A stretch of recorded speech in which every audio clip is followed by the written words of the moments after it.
New at 6:30, work is being done to make sure we have enough water for years to come. Water managers from these 7 states just wrapped up a week trying to avoid what could be the most costly impact of climate change, a Colorado River without water.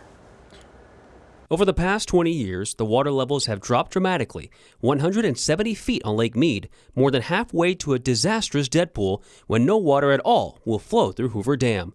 And so much on Lake Powell, the Glen Canyon Dam may not be able to produce any power by early next year. We can't get to those critical elevations.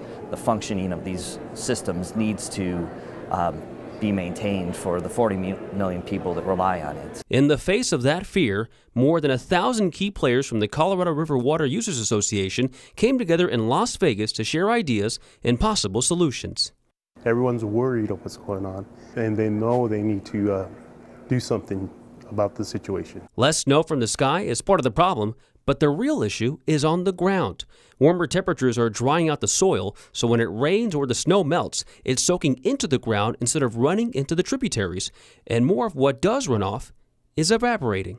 What the scientists are telling us is that to be prepared for another abnormally low runoff. But climate isn't the only cause. The roots run deep, going back as far as a century when the water was first allocated. We thought we had more water than we actually do have, and we gave rights away to more water than we thought we have. Earlier this year, the Bureau of Reclamation asked the 7 states that share Colorado River water to come up with a consensus on how to cut back use by nearly 30%. They completely failed. If the states don't come up with a solution soon, the federal government will force one on them, a message made loud and clear at the conference. We don't have a consensus alternative. We will have a federal alternative that we will implement. We've got to. That federal plan would limit how low the levels of Lake Powell and Lake Mead can get, and that would require drastic cuts in water use.